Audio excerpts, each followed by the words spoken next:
A paz do Senhor, graças a Deus, mais uma vez reunidos, em nome do Pai, do Filho e do Espírito Santo. Amém. Então, nós estamos estudando Cristologia. Continuando o nosso encontro passado, hoje eu vou te convidar para você pegar o teu catecismo da Igreja Católica. Você sabe que o católico precisa entender o catecismo. O católico que não entender o catecismo e não entender a Sagrada Palavra de Deus, os dois juntos, catecismo e Bíblia, o magistério nos ensinando. O católico que não souber direito vai se perder, já está se perdendo, Então, a última pergunta na outra aula, a igreja nos fez, o próprio Jesus nos fez.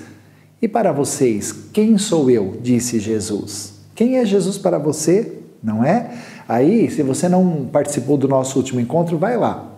Então, várias autoridades, várias pessoas nesse nosso planeta se manifestam sobre Jesus. Cada um fala uma coisa de Jesus, não é? Mas aqui eu estou falando com católicos, com cristãos. Então, nós precisamos conhecer Jesus, nos envolver com Jesus, porque Ele não é um dos caminhos, uma das verdades e uma das vidas. Não, Ele é o caminho, a verdade e a vida.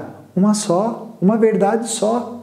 Ou você conhece Jesus como Ele realmente é, quem Ele realmente é, ou você vai se envolver com uma doutrina errada, sem saber. Então, irmãos, Bíblia e catecismo na mão, tá bom? E cuidado também com alguns católicos que se autorizam a ensinar a doutrina que querem. Isso é um perigo. Nós aprendemos com a igreja. Eu não posso ensinar o que eu quero. Eu ensino o que a igreja ouviu de Deus por revelação divina e transmito a palavra vinda do mundo espiritual, que pode salvar as nossas vidas. Isso está na Bíblia, São Paulo falando, São Pedro, Convertei-vos e crede no Evangelho, para que possais ser salvos, não é? Então, não é porque você é católico que a sua salvação está garantida, não. Se você se atrever a ensinar coisas que Jesus não ensinou e não mandou ensinar, eu sinto muito te dizer, mas o teu destino não será o céu. O céu é reservado para a igreja de nosso Senhor Jesus Cristo, sua igreja pura, casta, santa e fiel. Fiel. Seja fiel a Jesus, sabe? Não se venda por causa de dinheiro, de posição, de poder dentro da igreja, não. Ame Jesus. Seja aquele pequeno rebanho que Jesus nos falou em Lucas. Não temais, pequeno rebanho, porque vos está reservado o reino dos céus, a herança eterna da vida eterna, não é? Então ame Jesus, conheça Jesus. Então vamos olhar agora para o catecismo no parágrafo 426 e vamos ver o que a igreja nos fala sobre Jesus. Pegue o seu catecismo. Então diz assim: Cristo é o centro da catequese, ensinamento, doutrina. Cristo é o centro. No centro da catequese, encontramos essencialmente uma pessoa, a de Jesus de Nazaré, Filho único do Pai, que sofreu e morreu por nós, e agora ressuscitado. Essa é a fé da igreja. Se você, católico, não consegue acreditar que Jesus ressuscitou, você tem que se rever. Porque a ressurreição é o cerne da religião cristã, do cristianismo. Então, Jesus morreu por nós, sofreu, morreu por nós e agora ressuscitado, vive conosco para sempre. Ele vive conosco. Cristo vive em mim, Cristo vive em ti, Cristo vive em nós. Cristo está aqui, presente no planeta através da sua igreja. Catequizar é desvendar na pessoa de Cristo todo o desígnio eterno de Deus que nela se realiza. Jesus é a igreja mística. Jesus é o corpo místico. E pelo batismo somos inseridos em Jesus, somos inseridos na igreja, nesse corpo místico. É procurar compreender é procurar compreender o significado dos gestos e das palavras de Cristo e dos sinais realizados por Ele. Olha que forte isso! A finalidade definitiva da catequese é levar a comunhão com Jesus Cristo. Olha isso! Por isso que no nosso último encontro eu falei para vocês, precisamos andar com Jesus em intimidade. E aqui o magistério da igreja vem nos ensinar mesmo isso, né? Que a finalidade definitiva da catequese é levar a comunhão com Cristo. Comunhão não é só você receber a Eucaristia, né? Porque quando você recebe a Eucaristia, meu irmão, minha irmã, você está vivenciando o que você já vive diariamente. Você comunga Cristo na Eucaristia, Ele se transforma em vida no seu ser, na sua mente, nos seus olhos, no seu ouvir, no seu falar, e isso influencia o seu agir. Você quer conhecer alguém? Né? Veja como ela vive a sua vida espiritual. A vida cotidiana é um reflexo da sua vida espiritual com Deus, sabia? Por isso que a catequese quer nos levar a ter comunhão com Jesus. Você, quando comunga na Eucaristia, você festeja essa sua comunhão com Deus, você se alimenta do corpo, sangue, alma e divindade de Jesus. E aquilo te fortalece porque a Eucaristia é o próprio Cristo alimentando a sua igreja, fortalecendo a sua igreja. Está triste? Comungue, vá à Santa Missa. A Eucaristia é remédio para o corpo e para a alma, para a mente, não é? Então, a catequese quer nos ensinar, estamos aqui catequizando para que você entenda mais Jesus. Eu preciso conhecer Deus muito mais, eu conheço só um pouquinho. Por isso que eu estou caminhando com Ele para conhecê-lo. E aqui continua o catecismo. Só Ele pode conduzir ao amor do Pai no Espírito e fazer-nos participar da vida da Santíssima Trindade. Olha, fazer-nos participar da vida da Santíssima Trindade. Isso não é maravilhoso? Então o Espírito Santo nos leva a tudo isso, participar da vida divina. Por isso que somos igreja, estamos inseridos num corpo místico, né? Parágrafo 427. Na catequese é Cristo, Verbo encarnado e Filho de Deus, que é ensinado. Todo o resto está em relação a Ele. E somente Cristo ensina. Olha que interessante isso, somente Cristo ensina. Todo outro que ensine, falo na medida em que é seu porta-voz, permitindo a Cristo ensinar pela sua boca. Todo catequista deveria poder aplicar a si mesmo a misteriosa palavra de Jesus. Minha doutrina não é minha, mas daquele que me enviou. João capítulo 7, versículo 16. Vou repetir, hein? Minha doutrina não é minha, mas daquele que me enviou. Por isso que eu falei para vocês, eu não posso sair por aí ensinando o que eu quero, né? Nosso Senhor Jesus está agora usando a minha boca para falar com você. Não se atreva a falar o que Jesus não ensinou. Não proclame uma doutrina estranha. Sabe, cuidado com certas teologias dentro da nossa igreja. A igreja não é minha, não é sua, não é do Papa. A igreja é de Jesus. Ele é o dono soberano. Ai daquele que escandalizar um pequenino, né? Diz Jesus, com uma doutrina errada dentro da igreja. Amém? Então, temos que ter esse foco, né? Aprender com o magistério a temer a Deus, temor a Deus. E o temor a Deus é princípio de sabedoria. O temor do Senhor é uma fonte inesgotável de sabedoria, né? Não é medo de Deus, é temor. Temor é respeito, é honrar, né? Então isso é muito sério. Bom, aí o que acontece? Como é que no nosso... Por que a igreja, nós estamos estudando o credo niceno-constantinopolitano, e eu já falei para vocês do quanto que o credo foi sendo formado por causa de algumas heresias da época, né? Quem estudou o nosso ciclo igreja, eu falei sobre algumas heresias aí, né? Então, quando a igreja vem falar que Cristo é o centro, que nós precisamos conhecê-lo, é porque havia já na história da igreja algumas heresias muito sérias, né? Por exemplo, se você pegar lá no ano 325, eu já falei para vocês sobre a heresia do arianismo, né? Era um sacerdote chamado Ário. Ele era um sacerdote de Alexandria, no Egito, e ele negava a divindade de Jesus. Ário ensinava que Jesus não era Deus, não é? Aí o concílio se reúne, né, em 325, no concílio de Niceia, e eles falam, não, Jesus é Deus, como nós estamos vendo, Deus de Deus, luz da luz, consubstancial ao Pai, gerado, né, não criado. Depois, também no ano 380, a igreja se reúne em concílio para contradizer a heresia do macedonismo, né, de Macedônio.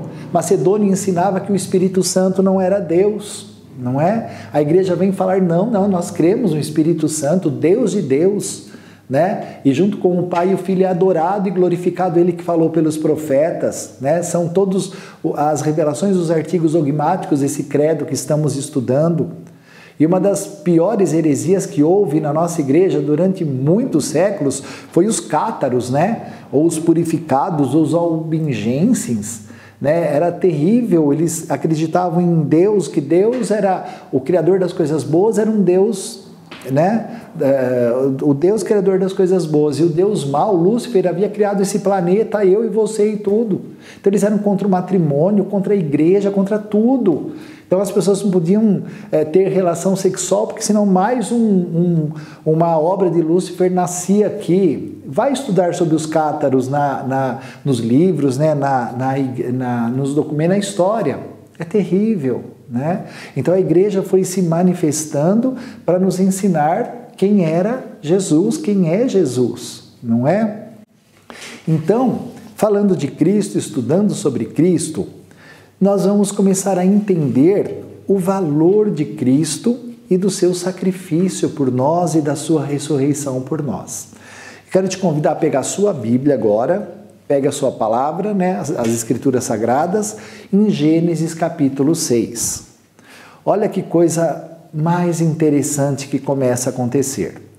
Gênesis, como eu falei para vocês, ele não é um livro científico, ele é um livro religioso que nos mostra Deus e a vontade de Deus, né? Muitos nesses dias estão defendendo, alguns cientistas e físicos, que muito do que eles precisam desvendar e entender, né, nas coisas que são descobertas e tal, eles estão indo no livro de Gênesis e descobrindo várias respostas.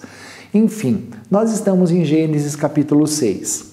E aqui o autor de Gênesis, né, quantos anos antes de Jesus nascer aqui nesse planeta? Estamos em Gênesis. Ele nos conta a história do dilúvio, não é? Então, o que acontece? Acontece que Adão e Eva haviam pecado, perderam o paraíso, perderam a comunhão com Deus. Olha a causa do pecado. O meu pecado e o teu nos separa de Deus. A gente perde o paraíso interior, né? Precisamos andar em aliança com Deus. E aqui o que acontece? Acontece que Deus decide destruir o planeta, destruir todo o planeta. Então nós vamos ver isso e a realidade do que aconteceu e de como as alianças com Deus começaram a existir, não é? Então vamos lá. Diz assim, no versículo 5, Gênesis 6, versículo 5. E Yahvé, Deus, viu que a maldade do homem era grande sobre a terra e que era continuamente mal todo o desígnio do seu coração. Olha que triste isso agora, no versículo 6. E Yahvé arrependeu-se de ter feito o homem sobre a terra e afligiu-se o seu coração. Imagine Deus com um coração aflito, entristecido. Você pensa que Deus não tem sentimentos? Que Jesus não tem sentimentos?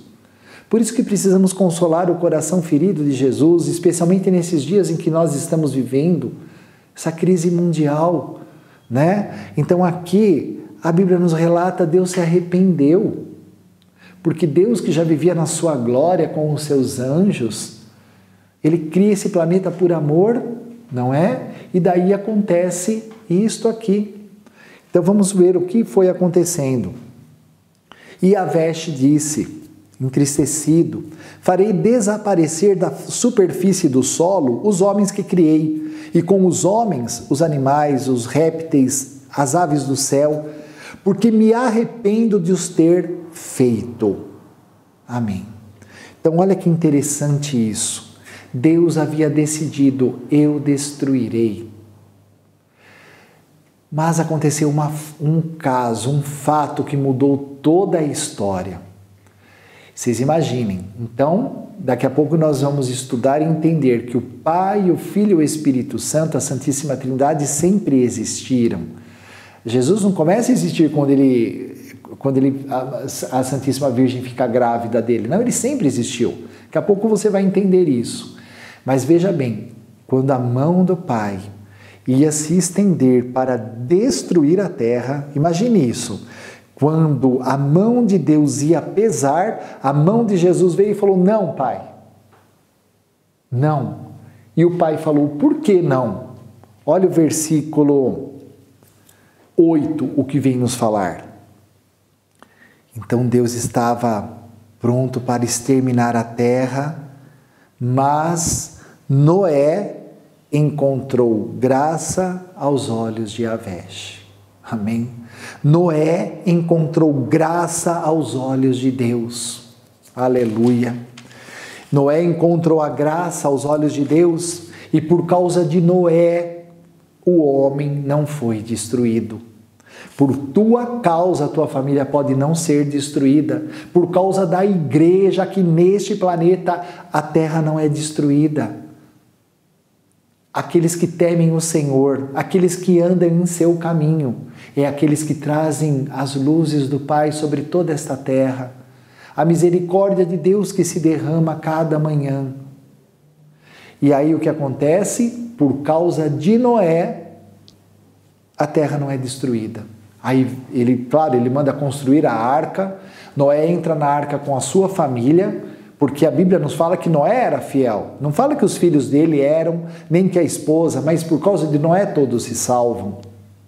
Então, eles constroem a arca, os animais entram na arca, vem o dilúvio, ele pode ter sido mundial ou regional, né? Mas tudo ali se afogou. E o interessante, que daí quando Noé sai da arca, Deus faz algo inusitado que não havia sido feito ainda aqui na terra. Olha que interessante. Então você pega Gênesis 9, né, no versículo 8. Então eles saem da arca. Deus falou assim a Noé e a seus filhos: eis que estabeleço minha aliança convosco. Olha Deus nos amando e dizendo, agora eu quero firmar aliança com vocês e com os vossos descendentes depois de vós, e com todos os seres animados que estão convosco, aves, animais, todas as feras, tudo que saiu da arca convosco, todos os animais da terra, estabeleço minha aliança convosco. Tudo que existe não será mais destruído pelas águas do dilúvio, não haverá mais dilúvio para devastar a terra. Deus disse, eis o sinal da aliança que instituo entre mim e vós e todos os seres vivos que estão convosco, para todas as gerações futuras. Porei meu arco na nuvem, e ele se tornará um sinal da aliança entre mim e a terra. Quando eu reunir as nuvens sobre a terra e o arco aparecer na nuvem, eu me lembrarei da aliança que há entre mim e vós, e todos os seres vivos, toda a carne, e as águas não mais se tornarão um dilúvio para destruir toda a terra. Quando o arco estiver na nuvem, eu verei e me lembrarei da aliança eterna que há entre Deus e os seres vivos, com toda a carne que existe sobre a terra. Amém. E hoje, quem é a aliança entre você e Deus? É Jesus. Amém? Por isso você precisa andar em aliança com Jesus. Quando Deus olha para você, Ele olha e fala, ali vai alguém que tem aliança com o meu filho. Amém? Isso te livrará dos dilúvios da sua vida. A sua aliança com Deus te livrará e te fortalecerá no dia mau. Amém? Então, no nosso próximo encontro, estudaremos a aliança de Deus com os patriarcas, como tudo isso foi se desenvolvendo. Amém? Muito obrigado. Até o nosso próximo encontro. Em nome do Pai, do Filho, do Espírito Santo. Amém.